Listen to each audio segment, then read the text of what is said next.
What up? What up? What up? What up? What up? Welcome in. Welcome in. Welcome in, as Baron says. um. Uh. Coach does the. Let's get into it.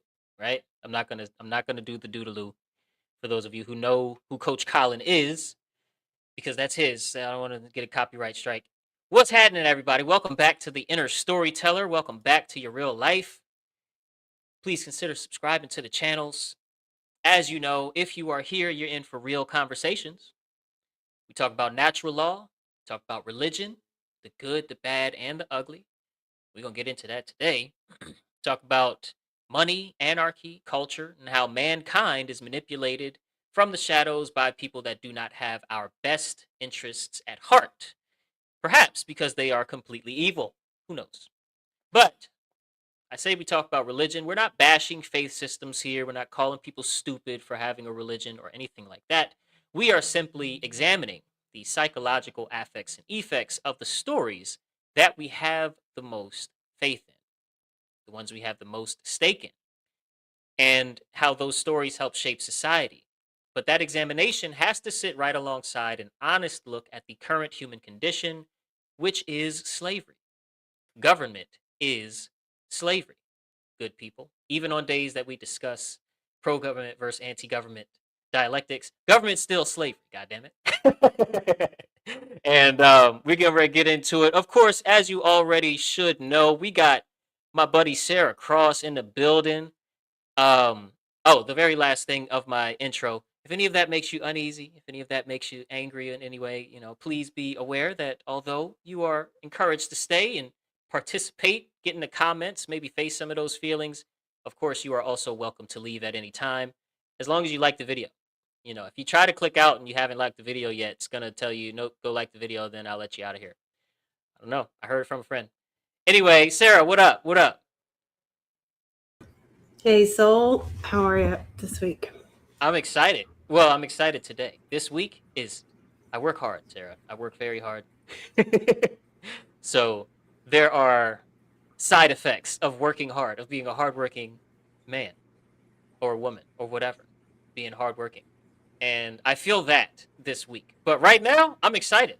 I'm excited because, and let me just go ahead and bring up the thumbnail that kind of visually spells out our topic for today. I am very excited to get into the dialectic of pro-government versus anti-government, or really from talking to you and reading some of the notes that you shared with me in preparation for the show, more like pro order giver class, anti order giver class kind of thing.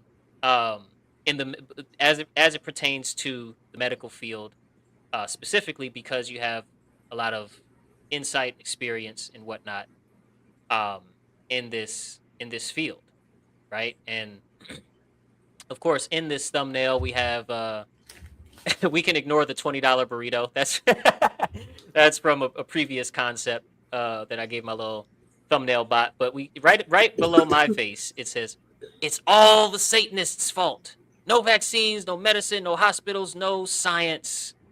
The system is the problem." Right? And then under you, we have your health, our control. Obey, consume, comply, defend. Some of the ways that I depict good old government on this channel in general, because that's the thumbnail bot keeps getting notes in regard to that, my ideas on that. But you have a lot to say. You know what I'm saying? You got a lot of tea to spill in this regard, and you have some stories to tell, and I'm very much all ears to get into it. Mike is yours. Yeah. And, $20 burrito, that sounds about right these days. It's probably what you're going to Oh, pay that's a anyway. whole thing online. It's a whole it's a whole thing. And like, I want people to understand that, like, I would actually describe myself as more as anti-institution, no matter what form that it takes in.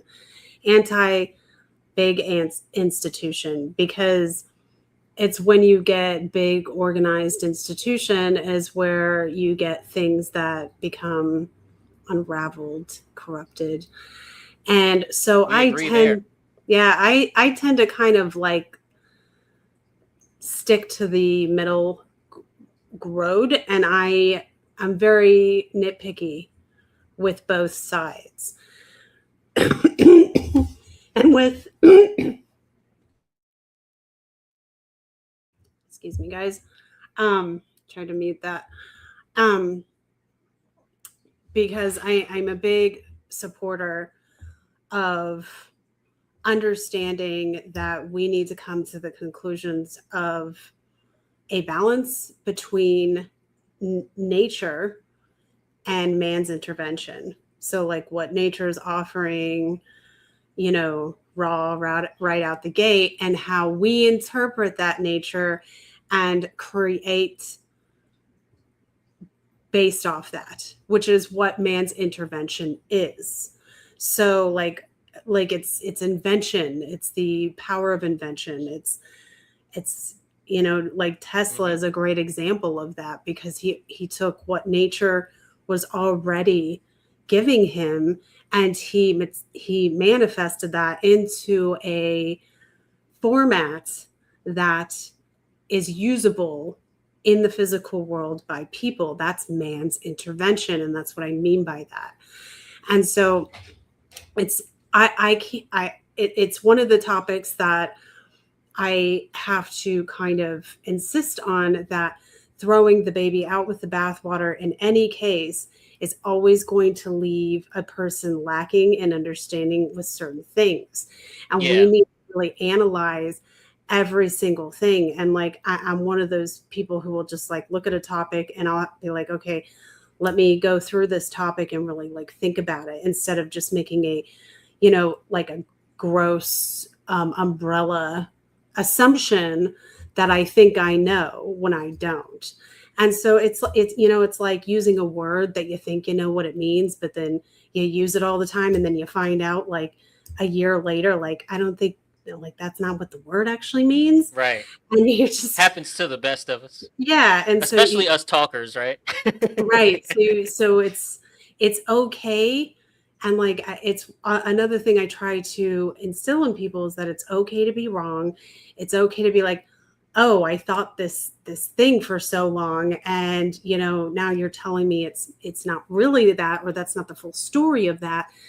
And now I have to like change how I understand that. And then and some people like the a lot of the problems I feel like people get from not being able to just like take in the new information and adapt is because with some information it becomes the entirety of their personality, or they build an entire career based off that thought or that concept, and then they find out 10 years later they're wrong. I mean, like Right. What up, it's Theo? just, hey Theo.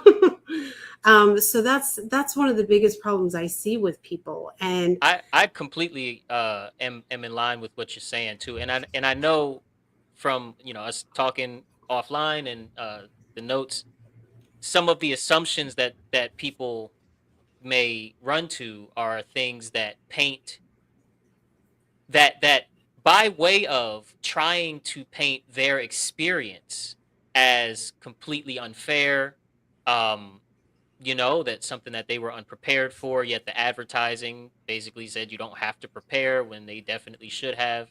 um whatever their gripe is, they have legitimate gripe, and they use their legitimate gripe sometimes to land on the assumption that every body, like all personnel whatsoever down to the janitor in the medical field, are conspiring against the public, which would be similar to assuming all personnel, all staff down to the janitor in the fast food industry are conspiring against the general public. And obviously that's a little silly.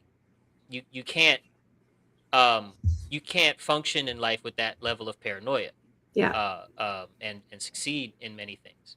Yeah, and I'll just note paranoia is like a mental illness. So we've got to like tamper that with reason, Right. being reasonable. Like the janitor working at UCLA, that guy is not in on it. Okay, so it's like, the guy who's like drawing your Right. blood, or like the guy who's prepping your hamburger. He's not in on whatever it is that's Yeah. like the bigger picture of And things. for those in my So audience who may be wondering why she said UCLA, it's because there's a huge medical. They do medical research. They write medical literature. Like they contribute directly into the medical literature from yeah, UCLA. So that's why that they're a university was brought big up. they're a Yeah, big part of that, huge so part. like Yeah. people like they're at the top of the list as far as like medical research and Right. teaching goes. So they have their hands are in kind of everything, and like most medical institutions kind of look towards things that come out of Yeah. UCLA to There's a find couple out information. universities. Right. Is Hopkins something like that? Yep. There's Yeah. Hopkins, Yeah. there's UCLA, there's one or two of them that are, Johns Hopkins. That's what that is. yeah. Pardon me. Anyway, So yeah. yeah. Um, so let's go ahead and get into it. I completely agree. I don't think that this dialectic is healthy. I do think it's very prevalent, and permeates through like the entire culture. There are too many legitimate gripes, so something does have to be upgraded. Something has to seriously be deinstitutionalized about the medical field in general. Um, but our aim should not be to be rid of systems entirely, because systems organizing around solving a problem has its merits. Yeah. It's just easy for adherents to the religion of monetary value to get lost in the monetary value part of the whole system. And by lost in, I mean do evil because they just want to feed their ego with more and more monetary value. Different Right. conversation for a different day, but it's related. Um, let's go ahead and get into it. You know what I'm saying? Pro government dismisses on an external capacity the medically defective. Pardon me, by weaponizing the emotion of pity. You say, loading the subject in question, the person in question, with pharmaceutical drugs and treatment plans, while throwing them into the welfare system that keeps them on a grand scale out of sight and out of mind of society that wishes to ignore the topic of pain and death. Huge sentence. Huge sentence that you sent me there. And there's one more in this number 2. This allows them to continue on being unempathetic, ego-driven, atheist materialists. This behavior destroys empathy and abstract thought, right? It makes us very apathetic. Yeah. So yeah, dismisses on the medically defective. Who are the medically defective? So there is this is a tale as old as time, and people never really think about it, or because they don't study history. But if they understood history, like the most discriminated and abused in, like group of people that have been like gone after, like the most is really the people who are born like medically defective, and that's like usually like what we understand now are like people who are born with child's diseases or mutations, like physical mutations, that these things do happen in nature. um, conditions that Mm-hmm. people can't really understand. Some of these things still existed thousands of years ago. I've like traced back some of this stuff, and like you can trace it back through mitochondrial DNA. So I'm not saying that like in ancient, before ancient times of what we have as written history, that once upon a time, a billion eons ago, we had some, off-worlder space Nazis coming down and modifying genetically Neanderthals and whatever, and like messing up the natural order of the developing species on this planet. But that's neither near nor there. Right. What we have today is like we understand that this stuff is even back then. So you say, for example, like somebody like me being like a baby being born with what we call cystic fibrosis now, but back then it was not recognize that. It wasn't even recognized that till about the 1960s or so. And before then, it was, when they knew about consumption, they thought it was consumption. When they discovered TB, they thought it was TB. Before that, it was a curse. For thousands of years, it was considered a curse. There's German and Eastern European literature about the condition that I have. And it, like, we know it's about that because it lists all the external symptoms that would happen. So you have a baby that's born in, say, the Middle Ages or whatever era way back then, and all that baby does is cry and, like, sorry guys, but like spew like mucus out of their mouth. And then they're like, oh my God, we got the demons. And, you have people who like freak out. So this is like sort of a topic that people don't understand really, and they forget that this stuff is there and that it's kind of always been there. And there's something like 4,000 something genetically mutations that you can get. Right. You have, like, kids that are born Siamese. You have kids that are born without limbs. These are all genetic mutations that have taken place. The only species on Earth with that issue. Right. On a large scale that we know of.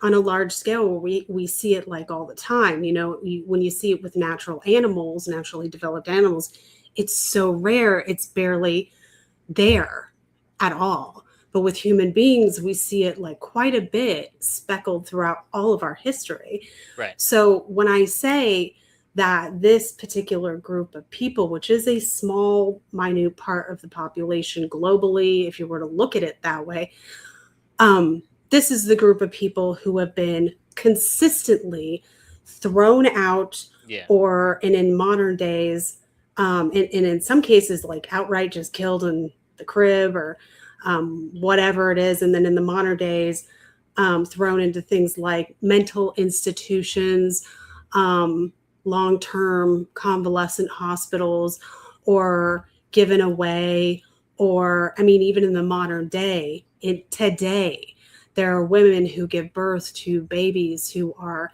medically defective, genetically speaking, not something that you can like help. It's like totally random. It's like a bag of dice. You could throw a bunch of dice in a bowl and see what numbers pop up, and it could just happen like that. And you can't really predict it all the time. And today there are women who give birth to babies in that position, and they immediately put them up for adoption or abandon them. And that still happens today. So, and I'm not saying that's every single situation. It isn't. Obviously. I don't want to say that most people are just doing this shit. Like, that's not the case. Like, but it still happens. But now we have a system like with the alt-right, the super pro-government institutions, like something like 70 something percent. I think it was like 75% of people who work in the medical field are atheists and would state that they're atheists. Very few of them have like a, religion or spiritual baseline that they go after. Well, go ahead. But I have some thoughts about that statistic that you just said. Yeah, and that this was like a few years ago that I was looking at these studies about them. But what ends up happening is children who are born medically defective, we get kind of thrown into a system automatically, because if you're, luckily, it is lucky if you get diagnosed as a baby, because then you can immediately start getting whatever you need in order to function and survive. But at the same time, you're immediately thrown into the medical system automatically, and you are not put in the same class as everybody else. You're put in the class where this is not a person who's going to be that anybody, even in the pro-government side or the anti-government side, will look at and be like, this is not a person who's going to be considered as a proactive part of society. They're basically the dross. This is not a person, full stop. This is not a person, not to the fullest extent. and it can be very humanizing. Right. And so out of sight and out of mind is where the majority of us end up being kept. And that's precisely because it has become largely a godless space. And I don't mean a religionless space, because God existed before religion, obviously. Um, and the truth does not change with time. So the and here's the thing, right? Truth can never be really be put in words. All we have as far as our internal experience on this earth, on our time here, are stories. We have stories. So whether you're running the story God is God, or you're running the story God is a concept and is not real, it's still a story that you're telling yourself, that you bought at some point from being exposed to it, or it being inspired in you by something else you've experienced. And if you can observe through studying history, through studying large swaths of people in the medical field now, at present, and you can see that people running this story are contributing this much more or less to preventable harm, and people running this other story are contributing this percentage of preventable harm, meaning the like looking at just the correlation, the correlative studies, then you probably want to run the story while you're at work, even if you don't adopt it as your personal whatever. You probably want to run the story that, but while I'm at work, I'm going to act like God is real, or I'm going to act like love is the only way. Right? That's like a biblical concept. Whatever it is that our connection means something good, and that our connection does not only amount to a concept that is made up because people prefer different things. Um, Really, at the very core of this issue of medical malpractice and preventable harm being done over and over and over and over again, it comes down to the stories that you tell yourself, that they tell themselves. I'm not in the medical field. I ain't part of that problem. Yeah, and some people lie to themselves. Some people really fully believe the lie that they build around themselves with some of this stuff, So boom. and So it oh yeah, becomes it becomes their personality. It becomes who they are, and they forget what they actually are. so boom. You got your anti-government. So we just went over pro-government dismisses on an external capacity the medically defective, and kind of landed on some of why, as well as like what that means for those that develop things, or are unlucky enough to have the genes programmed to produce results that people don't understand. Anti-government crowd, the anti-government in terms of the medical field folk, dismiss on an internal capacity this anomaly by categorizing all illness and disease in the, well, it's the Satanists' fault box. So that once they take down the government and all affiliated ruling class institutions, then all illness and disease and medical suffering will magically disappear. This gives the false perception that all medical suffering is caused by the actions of the ruling class Satanists. And that's yeah, that's just not true. That's Yeah, just not true. There's that's not a lot true. of suffering, even when it comes to your own personal body, that comes from your personal choices. That doesn't mean the ignorance is all your fault. Obviously, information is kept from us and we're lied to every day. But your choice is still your choice. Yeah, That can't really be argued with. yeah. But I mean, floor is and yours. I mean, I would kind of like even um kind of say that like when we're saying pro government and anti government, I'm talking about pro institutionalized situation, like situation, and a anti institution, Right. like full on anti, like to the We're not extremity. advocating for midterms here. Yeah, it's to the extreme point where it's like only that or only this, like instead of understanding, like actually doing the research and evaluating these situations. And like it just people go that way. But I have been personally dismissed and discriminated against by people in both arenas. And so it's not something that I would go out crying about because I've got pretty thick skin. So you develop that after a certain amount of time. But yeah, I have found this very flighty, like, I mean, not to be like mean, but sort of lazy kind of idea that if we just clean up this whole mess entirely, throw the entire baby out with the bathwater, and then all of these problems that we have and that we see in the world, especially like in this case, in the medical world, will somehow it'll just magically clean up itself. And that's just, it doesn't work that way. And they, a lot of the people who are full on all the way on that side, like it's all about nature, it's all about, the non-physical and all that stuff. um these are not people who's typically, a lot of them do not study science, they don't study biology, they don't Well, study for how me, the body works, they can't produce the results that they're talking about. and they can't produce the results that they're talking about. Yeah, and that's where I have a lot of problems with that, because I've had this conversation before. I'd be like, I would love to be full on this, this, and this. Now, you tell me you're an expert on how to do that. Now, how do I do that with this, this, and this as a parameter that I have to work around? And then they always give me the same answer, which is, oh, just do these, like, like eat these like natural plants or be this kind of diet or whatever.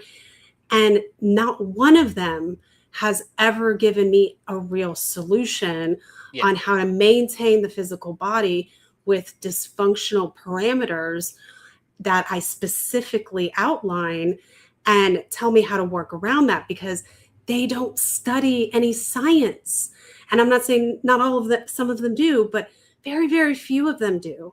And that's like the biggest problem that I have, is that they're missing the mark there, and they're throwing away the physicality and the completely bonkers, like, wild card ride that the physicality is going to produce, whether they like it or not.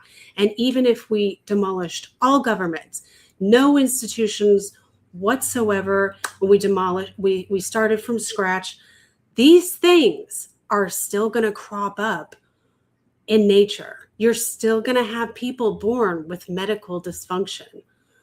It's still going to happen. Sorry, that's just the reality, because that is the human genetic makeup. That's what we're dealing with. And we have to understand that. You can't get rid of all like the stuff that's bad and realize that Yeah. all this stuff is just going to go away.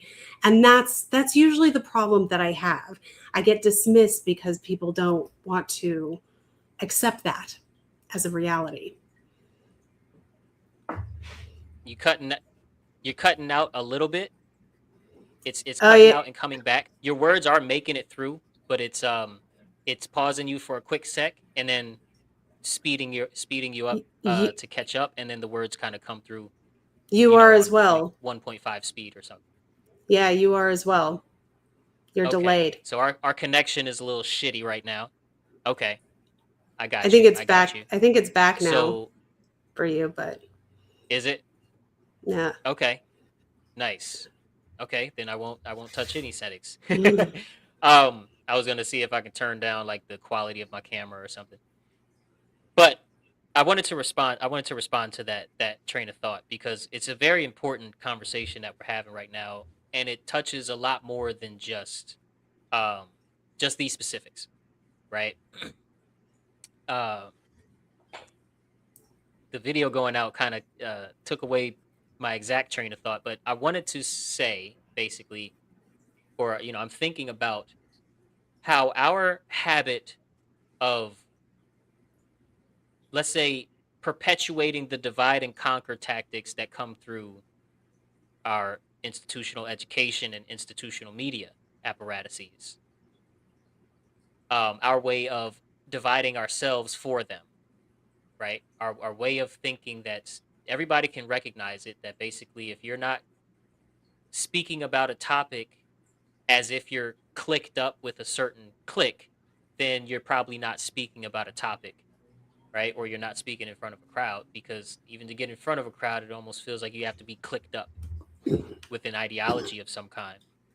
That habit of ours is keeping us from our capacity to imagine real solutions to these real problems, where we do have a completely corrupt uh, religion of monetary value that superimposes itself over the otherwise maybe very functional advanced medical field, right? And advanced medical technology, as far as the inventions, as well as the treatment strategies getting, upgraded and changing through time as we discover more and more things. That, balancing that fact and those parameters, just like you navigating, trying to rid yourself of conditions that you have or whatever, whilst you're on the journey to whatever the guru is suggesting, whatever that end result is, where everything is, you're free and you're still like human. You're not dead. um Sorry, it's some jokes in my head about, like, well, you're free from everything when you die, but it's Yeah, that's actually like morbidly so, but it's that's morbidly so. absolutely the truth. But it does that's not even a condition that lasts forever because, like life and death, it's part of the game of development. And when you die, you're in the stream of consciousness. You're coming right back here. So you better learn how to buckle up and like Yeah. grow some thick skin. And so balancing these things, the fact that we do have a corrupt system, and that, well, the disease, well, no, not the but disease in general, illness in general, is a natural part of this 3D space, and we do have to come up with real solutions to these real problems if we have the shared objective to solve them. Right. The prerequisite, one of the most important prerequisites that we have to overcome on our journey to get there, is this habit of dividing ourselves by cliques, of being tribal with our ideologies. And I don't mean tribal with your uniform only, I mean tribal with the ideology. So, some of the things that we talked about here: oh, we're all supposed to be vegan, we're all supposed to only hurt plants and only as much as this much, and only eat one meal a day by the time you're 18, and blah blah blah. There's that crowd. And then, yeah, no. Insane, right? And then there's like the one genetically very lucky person that did it and did it well, and they all point to that person. They're like, see, look at Michelle. It's like, well, okay, if you tried it, you would die. Yeah. Okay. We're not all the same. We're And not all the same. I think we've talked about it. Our biologies, like fundamentally, we're all, we're all built the same way, but Hmm. biologically, things are different with everybody is treated differently. And we've talked about this before. That's why we get side effects to both natural treatments and pharmaceutical treatments Right. because our biologies are not all the same. It's the only real answer that makes sense with that. So, Right. yeah, there's going to be people. I know people who do veganism extremely well, like, and their bodies produce the like in the right way, like, or they just like practice veganism in a very healthy, correct, Right. scientific manner, which Hmm. is what is required. And but that's not a large population. There's Right. a large population of vegans, but honestly, most of the vegans I've met, they don't look very healthy. And like they lose a lot of weight very quickly, and there's a lot of like issues that can go with it. So I'm not saying it's bad to be vegan. I'm saying with any diet, like I've talked about this with Cynthia before in the past, Yeah. any diet has to have balance just like everything else. And Yeah. you have to find what balance works with your Body. system. Yes. Absolutely. You have to know your body. You have to test and get results and use raw data from your body to make your conclusions and follow the truth wherever that leads. As far as you can afford to experiment, there's also the problem of, ramen being $14 now. You know what I'm saying? Like there's also the $20 burrito, where variety, um, food deserting, these things are also very real in the same vicinity where we have the social media culture of these extremes, the vegan extreme, the carnivore extreme, the I can do whatever and smoke 12 packs of cigarettes a day, and if as long as I'm spiritually aligned, God will protect me extreme. There's all of the extremes when it comes to knowledge of self as far as health goes. Yeah. And an extremity is never healthy. And yeah, and the price, the cost of living as we call it, which is, oh, it makes me mad when I hear the phrase. It makes me mad because it doesn't cost anything to experience the gift that God gave you, which is called life. But regardless, that contributes both to the stress part and the your access to variety, your access to be able to experiment with food, with diet, timing, circadian rhythm, what have you. Yeah.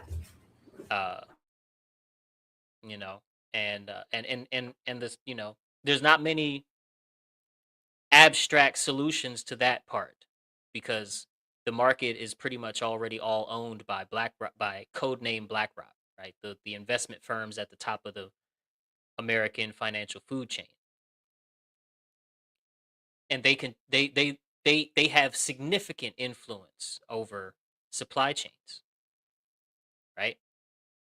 So not gonna we don't have to veer into the financial side of things, but that's just that also contributes to what real solutions would come from, which is rooted in less, the mental side, less stress, more knowledge, like working off of real knowledge and not just working off of guesswork or Yeah. um, You have someone to else's body. you have to do the work. In any case, you have to do the work. You have to do the study. You have to do the research. You have to do the even self-imposed experimentation with certain things. You have to develop things. You can't just go off of, like, when people do things, I find like a lot of them do things based off their feelings and a base whatever their ideology is, and however it works, and then they like kind of stop there, and instead of kind of expanding on that. And I think it really holds people back. I think all that really holds people back, like so much to their detriment. And I just hate seeing that. But that's why I kind of like sit in the middle. And it's like I can't lean all the way in either direction myself. And Word like up. we're not even talking about like what, like you said, like the financial. I'm just talking about human behavior. Right. Like this is just based like humans' behavior, like people being like, and it starts with people being like so dysregulated that they don't have their thoughts, emotions, and actions in order. And that's where we all have to start, by getting our thoughts, emotions, and actions in order. Once that takes place and you have all of that under wraps, under your firm control, that's when we can move forward as a society on a global scale and start developing a world that's actually built for everybody. Right. Right. And for many people, unfortunately, that have come through the 12-year bid of our government education, that also was full of doctor's visits and whatever else institutionalized our minds. We don't really have thoughts. A lot of us, we don't really have our own feelings. I know that's a big statement, but it's Yeah. true. We don't really have thoughts. We have other people's thoughts. We have We other have people's feelings, like institutional, right. even We have worse. we have institutionalized thoughts, feelings, and thereby robotic actions and mundane, repetitive expectations for our life. And this is an unfortunate thing because it's very true that the proper order to really, let's say, healing yourself would be to start by getting your thoughts, feelings, and actions in alignment with each other or in coherence with each other. That that is definitely the first thing. But if you don't really have any thoughts or feelings of your own, and all of your actions are obedience rituals to the bad guys, then you know where to start. You know what I'm saying? I mean, it's an interesting inquiry. But I know I just talked. I hate that I do that, but I did really want to read your next note Hmm. here too, and hopefully it is a good little segue because I know you want to respond to that. But I want to read this. I'm so sorry because it's important.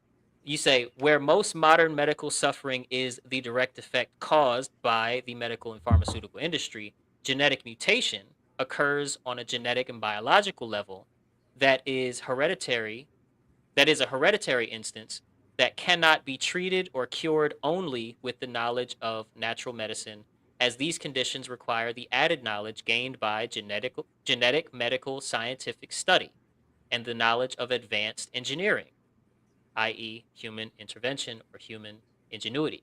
Without the benefits of both natural and modern advancement, the subject in question is left, meaning the person in question, those who don't know the lingo, is left ignored and forgotten, in any case, fighting for either human freedom or human slavery.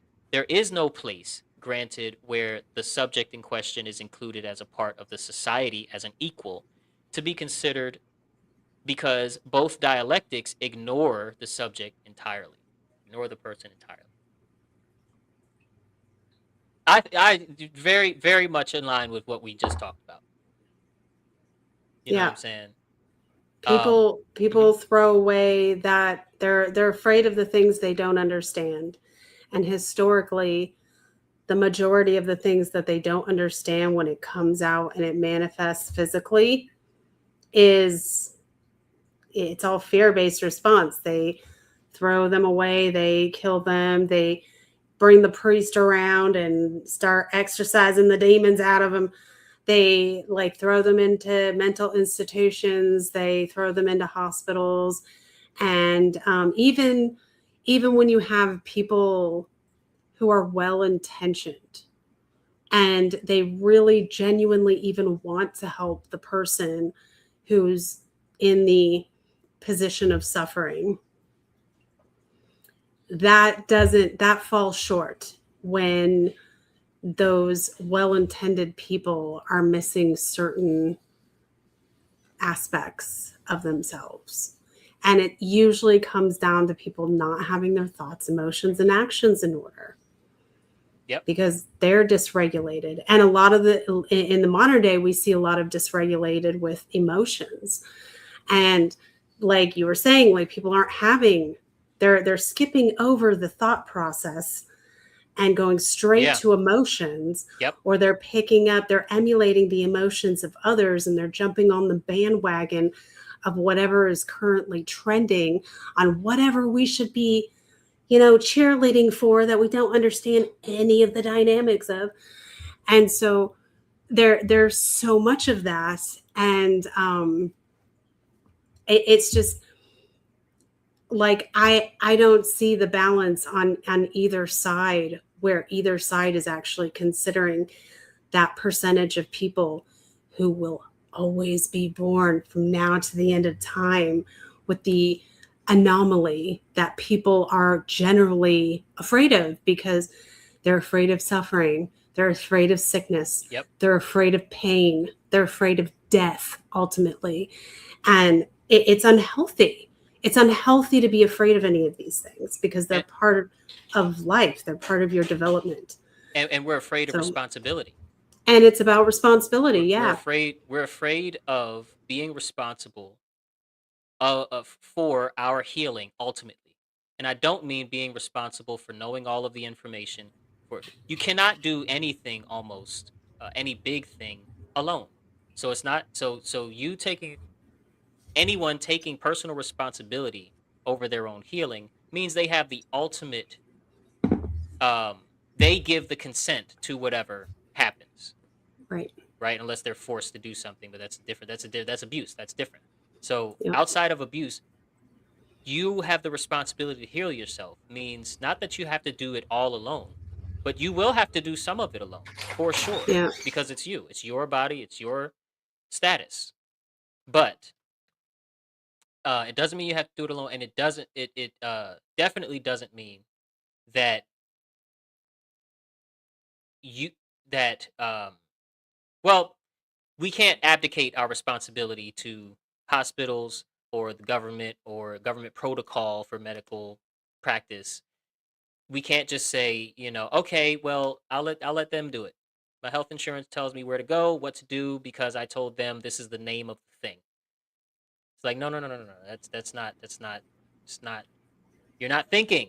Yeah. Yeah. And this is something I just went over recently is that, like even if somebody did do something to you to make you sick, while that person should like pay whatever consequence Be held for that accountable. action Hmm. and be held accountable for it, at the end of the day, that person ain't going to do anything to fix it. And the person who ultimately has to deal with the problem can only be the individual who has the problem. Nobody's going to fix it for us. And so even like even if you go to a doctor or a medical institution for your health care, you can't go in be like, oh, you're like the magical health machine. We're going to just like fix whatever your problem is. They never even promised that. That was not a promise that they made.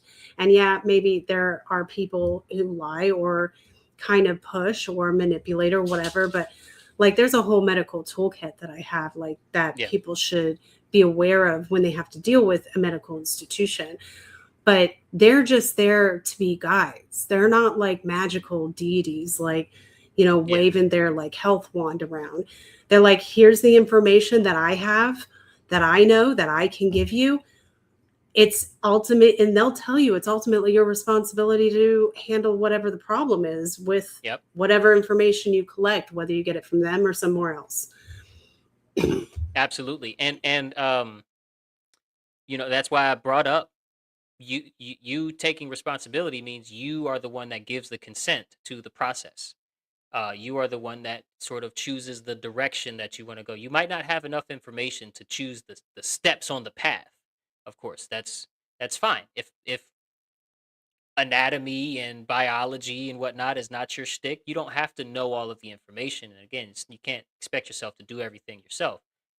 But as soon as a thing pops up and you have, let's say, you have the capacity to learn about it, you choosing not to learn about it is a choice that's going to either contribute to further destruction of your own body or healing.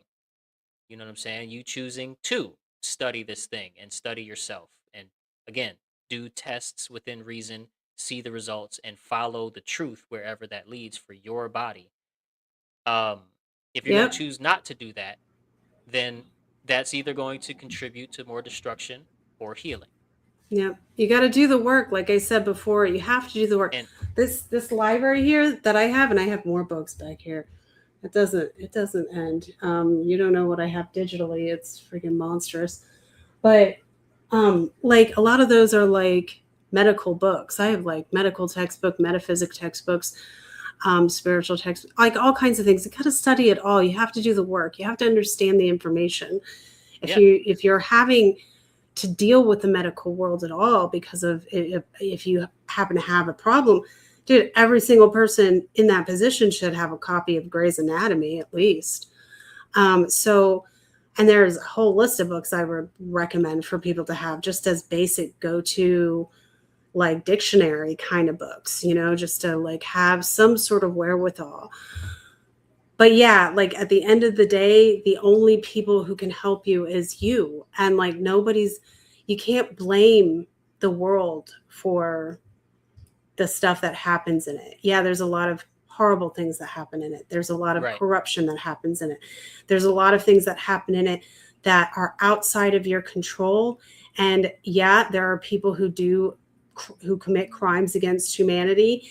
And that's not something that us as an individual, like that takes a lot of resources and like community development and like the community actually really working together to actually go like head up. Like it's not just, you can't just go protesting in the street against something. Right. But Direct besides problem that, solving. like, Hmm. like outside, even though the world is like that currently, at the end of the day, the only things we can really fully have full control over is ourselves, our own physical bodies, our own non-physical body, and the environment that we choose to develop in. And that takes personal responsibility in order to recognize that and build that around you. And once you have that under wraps and you have your thoughts, emotions, and actions in order, there is nothing that stops us from producing exactly what we want the world to be. Right. And we are amazing beings. We have such precise and nuanced ability to upgrade our mindset and to upgrade our approach to solving issues and to upgrade um our attitudes toward our situation, toward our approach to solving the problems, like how big the problem is, whatever. Change the way you see things, and the things you see change.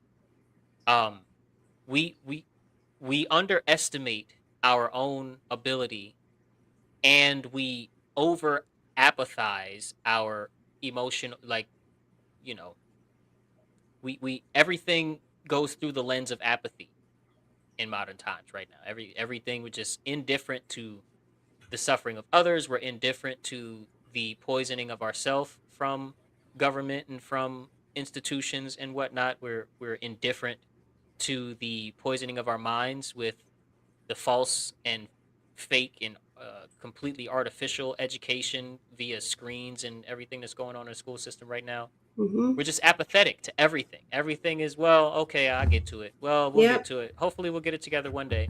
We're And indifferent to almost every single thing. Like even and right now, people are. Oh, go ahead. yeah. I just want to finish with, and it flies in the face of our capacity to be amazing, to express what's in us that is indeed, of God, of the one that's truly amazing, which is the all.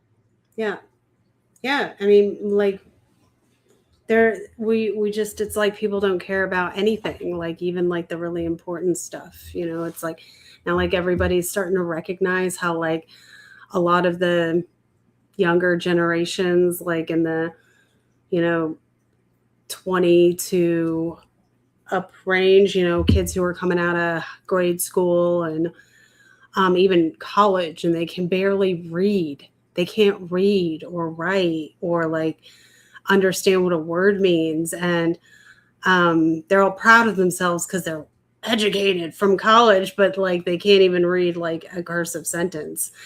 And people are like online like talking about this like phenomenon that they're calling it. And I'm like, you don't see that as a problem. And even the people who are like, displaying this online, like on their Instagram page or whatever, and the people who are actually like the person who can't read, Hmm. they're going through this experience and it's not clicking to Shocking. people It's not that like, shocking. it's not shocking to them. They're not going, huh, I think that's kind of weird that I can't read that. That's not even occurring to them. It doesn't even like get past that like barrier there. They just like, why are you trying to trick me with words? Like it's defensive. It's all emotional instead of like logical, where they're like, oh crap, I can't read the word zebra in cursive. Like Right. And it a lot of doesn't, nervous laughter. it's not alarming to people. And like, so it's even stuff like that, Yeah. like these things that seem little but are not really little problems. So I think it needs to start with a balance of understanding both sides of everything, like whether it's, you know, the institutional, like full on institutional side versus the zero institutional side, and realize that like man's intervention, which is in the institutional side of thinking, is not altogether evil. There's things that are part of man's institute, like man's intervention, which is utilized mostly by the institutional side of things, um, that people don't understand. They just see it all as bad. When really man's intervention also involves learning how to build a garden. That's part of man's intervention as well. Like the fork is part Mm-hmm. of man's intervention.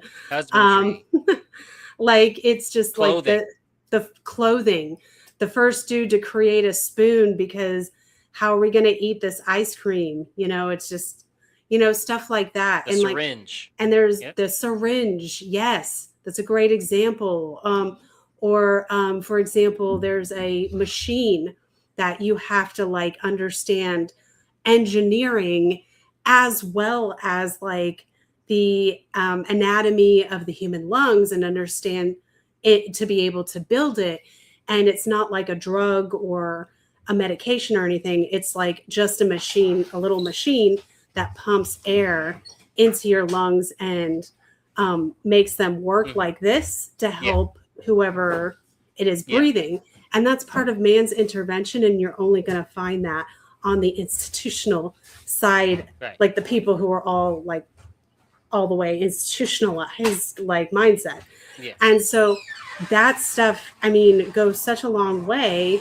And we need to understand the balance. We need to like be in the middle and bring what's good from both towards Absolutely. the center. Yes. We got to be grounded in truth. Everybody, Sarah Cross back in the building. You know what I'm saying? We always have a great time. Um, and she's right, and we're right. You know what I'm saying? We got to come back to the middle. We have to get out of the dialectic game. We have to get out of the divide and conquer mind frames. We have to get coherent with the real Holy Trinity. And, you know, we have to get knowledgeable of both what is happening, what in the world is happening, and like knowledge of self, how our bodies work, how our minds work, how our feelings work, so that that knowledge can be used to inspire real solutions to these real problems. Of course, it always comes back down to the question: what story are you willing to live? And you can let us know in the comments. You know what I'm saying? Hit these link trees. Let me do the thing. Hit these link trees up. Okay, go get something. Go do something. Go leave a comment somewhere. Go join something. Hit these link trees. Linktree slash Sarah underscore cross and Linktree slash ufuluchild. We will see you there. Thank you so very much. And of course, I will be back um, probably Friday because tomorrow I think I have my daughter after work. So I will be back Friday.